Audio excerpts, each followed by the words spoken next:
दोस्तों, यदि आप स्कूटी या फिर बाइक परचेज करना चाहते हैं तो आप ऑनलाइन अगर खरीदारी करते हैं तो 10 से 15,000 20,000 ऐसे करके आप बचा सकते हैं। आज के इस वीडियो में मैं आपको बताऊंगा कि फ्लिपकार्ट से आप बाइक या फिर स्कूटी कैसे ऑर्डर करेंगे और अपने नज़दीक के जो शोरूम होगा या रिटेलर होगा वहां से आप कैसे प्राप्त कर पाएंगे। साथ ही आप सोचते होंगे कि देखो, शोरूम या फिर रिटेलर के पास जाते हैं तो हम लोगों को किस्त पर ये मिल जाता है, लेकिन मैं आपको बताऊंगा कि फ्लिपकार्ट से अगर आप किस्त पर ही लेना चाहते हैं तो कैसे आप ले पाएंगे। इसके लिए आप फ्लिपकार्ट एप्लीकेशन ओपन करेंगे। ये फ्लिपकार्ट एप्लीकेशन मैंने ओपन किया। ओपन करने के बाद आप देखेंगे बाइक वाला ऑप्शन। बाइक वाले ऑप्शन पर मैंने क्लिक किया। देखिए, फ्लिपकार्ट पर अगर कोई बैंक ऑफर चल रहा है तो उस पर भी आपको डिस्काउंट देखने को मिल जाता है। और आप देख लेना अपने आसपास में जो शोरूम होगा या रिटेलर होगा वहां पर आप पता कर लेना, उससे सस्ता ही आपको ऑनलाइन में मिल जाएगा। जो कि आपको क्या क्या कैसे कैसे लगता है सब कुछ मैं आपको इस वीडियो में बताऊंगा। बस आप इस वीडियो को अंत तक देखिएगा।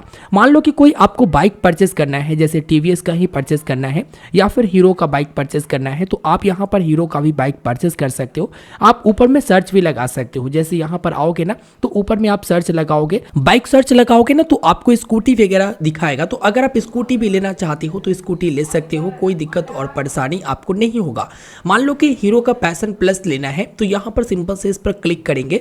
क्लिक करने के बाद यहां पर दिखा देगा कि कितना प्राइस आपको पड़ने वाला है। इसमें आप देखेंगे 79341 यानी कि 79,341 रुपया जो है यहाँ पर पड़ेगा। देखिए, ये जो प्राइस होता है वो EX शोरूम प्राइस होता है। ठीक है, EX शोरूम प्राइस क्या होता है वो आप जानते ही होंगे। इसमें रजिस्ट्रेशन फी नहीं जुड़ा हुआ रहता है और ना ही इंश्योरेंस का जुड़ा हुआ रहता है। तो आप यहाँ से बाइक ऑर्डर करके बाद में जहाँ से आप बाइक लाएंगे, यहाँ जहाँ से डिलीवर किया जाएगा वहाँ आप रजिस्ट्रेशन फी और इंश्योरेंस का देंगे। वो ज़्यादा नहीं आता है। ठीक है, आपके क्षेत्र में पता कर लीजिएगा कितना आता है ऑर्डर करने से पहले। अगर आपको कोई दूसरा गाड़ी परचेस करना है तो जैसे यहाँ पर है HF डिलक्स, तो HF डिलक्स 60,448 रुपए बताया गया, जो कि आप देखेंगे। अगर इसे परचेस करना है तो ऑफर पहले देखिए कि क्या क्या ऑफर है। तो आप इसे 55,525 रुपए में परचेस कर पाएंगे, जो कि आप देखेंगे 2,000 रुपए की डिस्काउंट आपको मिलता है। इसके साथ ही अगर आप क्रेडिट कार्ड से पेमेंट करते हैं तो इस पर भी 2923 रुपए की आपको डिस्काउंट मिल जाता है। इस तरह से आप बाइक पर एक्स्ट्रा डिस्काउंट या फिर बैंक ऑफर करके अच्छा खासा डिस्काउंट प्राप्त कर सकती हैं। अगर मान लो कि इसमें आपको किस्त पर चाहिए तो किस्त पर के लिए ना आप देखेंगे यहाँ पर आपको एक ऑप्शन मिल रहा है कि 10 मिनट के अंदर आप किस्त पर ये परचेस कर सकती हैं। इनका जो बैंक पार्टनर है वो IDFC फर्स्ट बैंक है। देखिए, पहले मैं आपको किस्त के बारे में बता देता हूँ, उसके बाद मैं बताऊंगा कि अगर आप किस्त पर या फिर वन टाइम परचेस करते हैं तो आप ये बाइक कैसे प्राप्त कर पाते हैं। यहाँ पर आप 5 से 10 मिनट के अंदर इस बाइक पर किस्त पर आप परचेस कर पाएंगे, जो कि आपको डाउन पेमेंट करना पड़ेगा। डाउन पेमेंट कितना, तो मान लो कि बाइक की कीमत 60,000 रुपए है, लेकिन आपको यहाँ पर किस्त के लिए उधर से मिल रहा है 50,000 रुपए। तो आपका जो बचेगा 10,000 रुपए, यही आपका डाउन पेमेंट करना है। अगर मान लो कोई गाड़ी 1 लाख रुपए की है और आपको जो है यहाँ पर जो किस्ती मिल रही है वो यहाँ पर मिल रही है 90,000 रुपए का, यानी कि लिमिट जो दिया गया यानी लोन जो दिया गया ना उस पर वो 90,000 रुपए का दिया गया, और बाकी के जो 10,000 रुपए बचाना वही आपको डाउन पेमेंट करना है, जो आप अपने क्रेडिट कार्ड, डेबिट कार्ड या UPI से कर सकेंगे। इसमें बताया गया है कि फ्लैट 9%, देखिए अलग अलग अकाउंट पर अलग अलग लोगों के लिए अलग अलग इंटरेस्ट रेट हो सकती हैं, लेकिन यहाँ पर फ्लैट इंटरेस्ट रेट फ्रॉम 9% यानी 9% से शुरू किया गया, ऐसा करके यहाँ पर लिखा हुआ है। उसके बाद EMI अप टू 48 मंथ, यानी ज्यादा से ज्यादा 4 सालों के लिए आप EMI करवा सकते हैं। मिनिमल डॉक्यूमेंटेशन जो होगा, आपके पास आधार और पैन होगा तो आप आसानी से यहाँ पर बाइक पर लोन ले सकती हैं और बाइक परचेस कर सकती हैं। एक और बात बता दूं कि पेपरलेस प्रोसेस होगा, कोई भी पेपर वर्क नहीं करना, कोई भी बैंक विजिट नहीं करना, जो भी होगा ऑनलाइन होगा। और ये कोई जरूरी नहीं है कि IDFC फर्स्ट बैंक में आपका अकाउंट हो या फिर उसका क्रेडिट कार्ड वगैरह इस्तेमाल आप कर रहे होंगे, ये कोई जरूरी नहीं है। देखिए, सबसे पहले तो आप व्हीकल डिटेल को कंफर्म करेंगे, लोन एलिजिबिलिटी को चेक करेंगे, उसका लोन सिलेक्शन आएगा, उसके बाद ऑटो पे और जो यहाँ पर एग्रीमेंट है उसे साइन करेंगे और उसके बाद डाउन पेमेंट करेंगे और आपका काम हो जाता है। तो इसके लिए आपको करना क्या है, तो सिंपल से बाई ऑन EMI वाले ऑप्शन पर क्लिक करना है। बाई ऑन EMI ऑप्शन पर क्लिक करने के बाद यहाँ पर आपका एड्रेस दिखाएगा। ठीक है, उसके बाद यहाँ पर लिख दिया गया है कि this address will be used for loan application, यानी यही एड्रेस आपके लोन एप्लीकेशन में यूज होगा। नीचे में आप देखेंगे यहाँ पर टोटल के टोटल 58,448 रुपया बताया गया। यहाँ पर कंटिन्यू विथ ईएमआई पर क्लिक करेंगे। कंटिन्यू विथ ईएमआई पर क्लिक करने के बाद अब लोन एलिजिबिलिटी चेक किया जाएगा। बिल्कुल 4 स्टेप में आप यहाँ पर प्रोसेस को कर पाएंगे। फर्स्ट स्टेप आपका कंप्लीट हो चुका, दूसरा स्टेप में लोन एलिजिबिलिटी, तीसरा सेक्शन में आपका बताएगा लोन सिलेक्शन यानी लोन सिलेक्ट करने का, और चौथा स्टेप में आप डाउन पेमेंट करेंगे।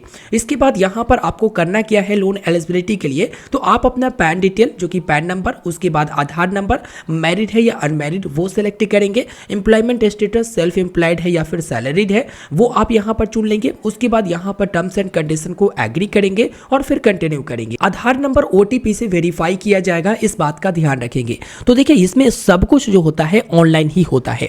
अगर इसमें वीडियो केवाईसी की ऑप्शन आता है तो आपको वीडियो केवाईसी करना पड़ेगा, नहीं तो आप जो है आधार वेरिफिकेशन करके ऑनलाइन केवाईसी कंप्लीट करके काफी आसानी से लोन अमाउंट ले सकते हैं, जो कि बाइक पर ही आपको मिलता है। और ऐसा नहीं कि मान लो कि 90,000 रुपए की लोन अमाउंट दिखा रहा आपको और उसमें से आपको जो है कम का ही परचेज करना है, 50,000 का ही, ठीक है, और बाकी की डाउन पेमेंट आपको दे देना है। तो ऐसे में ना आप क्या करोगे कि एक ही बाइक इससे परचेज कर सकते हो। ऐसा नहीं है कि एक बाइक पर अगर 90,000 रुपए की लोन बता रहा और मैं 50,000 ही यूज कर रहा हूं, बाकी के 40,000 में दूसरा बाइक ले लूंगा। नहीं भाई, ऐसा नहीं होगा। उसी हिसाब से बताएगा। जैसे 58,000 रुपए की कीमत अगर बाइक है तो यहां पर आपको लोन अमाउंट इसी में से 10,000 रुपए कम करके ऐसे करके बता सकता है, जो कि मैक्सिमम आपको कितना मिलेगा वो बता देगा। तो देखिए मुझे अभी बाइक परचेज नहीं करना, बस अगर आपको आगे परचेज करना है तो सिंपल से स्टेप है, इसे फॉलो करके आप काफी आसानी से परचेज कर सकेंगे। अब लोन संबंधित कुछ जानकारी मैं आपको दे देता हूं। आप सोच रहे होंगे कि बाइक ले लिए और उसके बाद ये पेमेंट कैसे करेंगे, रीपेमेंट जो लोन का होगा हर महीने वो कैसे करेंगे। तो वो ऑटो डेबिट आप लगाते हो ना, तो ऑटो डेबिट जो है वो आपके अकाउंट से हो जाएगा। आपके मन में एक और सवाल उठता होगा कि अगर 3 साल के लिए मैंने लोन करवा लिया बाइक के ऊपर, यानी कि लोन पर बाइक ले लिया, लेकिन मुझे मन है कि अब 2 ही साल पर उसका भुगतान कर दे, यानी वन टाइम फोरक्लोज कर दे, यानी पहले बंद करवा दे और पूरा पेमेंट कर दे, तो ऐसा संभव है। आप जो है फोरक्लोज करवाकर पहले बंद कर सकती हैं लोन, यानी पूरा पेमेंट कर दीजिए, तो आपको एनओसी नो ऑब्जेक्शन सर्टिफिकेट इनके तरफ से मिल जाएगा। देखिए आप अगर अप्लाई कर रहे हैं या बाइक पर लोन ले रहे हैं तो आपका उम्र 18 वर्ष से लेकर 21 वर्ष होना चाहिए। इसमें कोई भी गारंटर की जरूरत नहीं होता है। आप अपने आधार और पैन के मदद से आसानी से लोन ले सकती हैं। देखिए आपको कहीं भी विजिट करना नहीं होता है। तो ये तो था लोन लेने का प्रोसेस। जो लोग कहते हैं कि सिर्फ ऑफलाइन जाकर ही बाइक पर लोन मिल सकता है या लोन पर बाइक परचेस कर सकती हैं, तो ऐसा नहीं है। किस्ती में अब ऑनलाइन भी आप ले सकती हैं, जो कि मैंने आपको इस वीडियो में बताया। अब सवाल आता है कि चलो बाइक तो ऑर्डर कर लिए, लेकिन ये प्राप्त कैसे करेंगे। तो प्राप्त करने के लिए आपको कोई ज्यादा मशक्कत करने की जरूरत नहीं। एक तो आपको ऑनलाइन की सुविधा मिलता है, तो उससे क्या होगा कि आपके नजदीक में जो भी शोरूम वगैरह होगा वहां से आपको कॉल वगैरह आ जाएगा, या फिर आप खुद भी जा सकते हो। आपके आसपास में अगर कोई रिटेलर है या फिर वहां पर शोरूम है बाइक का, और वहां पर जो भी कलर आप सिलेक्ट करके रखते हो ना, वो बाइक अगर अवेलेबल है तो आपको दे दिया जाएगा। जैसे अभी आप ऑनलाइन कर लो और कल चले जाओ, ठीक है, कल जाओगे, उसके बाद सिर्फ और सिर्फ ऑर्डर आईडी आपको वहां पर दिखाना है। उसके बाद वो ऑर्डर आईडी देखकर उसके बाद आपका जो रजिस्ट्रेशन की जो प्रोसेस है या इंश्योरेंस की जो प्रोसेस है वो कर देंगे। ज़्यादा कीमत लगता नहीं है और आपको वो बाइक दे देंगे। इसमें कोई भी एक्स्ट्रा आपको चार्ज नहीं पे करना। अच्छा, मानकर चलो कि आपने बाइक अभी ऑर्डर लगा दिया, मान लो कि लोन पर भी आपने बाइक परचेज कर लिया, लेकिन आगे चलकर आपका मन है कि बाइक लेने से पहले उसे कैंसिल कर दे, तो क्या उसे कर सकते हैं या फिर नहीं कर सकते? तो जरूर कर सकते हैं। आप आसानी से कभी भी कैंसिल कर सकते हैं। तो इस वीडियो में मैंने अभी तक आपको सारा जानकारी दे दिया। अगर आप ऑनलाइन बाइक परचेज करना चाहते हैं, अगर मनपसंद बाइक आपको ऑनलाइन मिल रहा है, सस्ते में मिल रहा है, तो आप जरूर परचेज करें। और डेफिनेटली मुझे लगता है कि आप लोग ऑफलाइन जाकर लेंगे ना, उससे सस्ता ही पड़ेगा, क्योंकि इस पर बैंक ऑफर वगैरह चलते रहता है। लेकिन हाँ, आप लेने से पहले एक बार आसपास जहां पर आप बाइक लेने जाएंगे ना बाद में ऑर्डर करके, वहां से पता कर लीजिए कि अभी उसका प्राइस ऑन रोड प्राइस कितना आ रहा। और मैं अगर एक से शोरूम पर लेता हूं अगर बाइक, तो उसके बाद मुझे रजिस्ट्रेशन का और जो इंश्योरेंस है उसका कितना लगेगा, क्योंकि रजिस्ट्रेशन का शुल्क जो है अलग अलग आरटीओ के अनुसार हो सकती है, लेकिन ज़्यादा फर्क नहीं होता है और ज़्यादा कुछ लगता भी नहीं है। ठीक है, इस वीडियो में मैंने आपको सारा जानकारी दे दिया है। उम्मीद करेंगे आपको ये वीडियो पसंद आया होगा।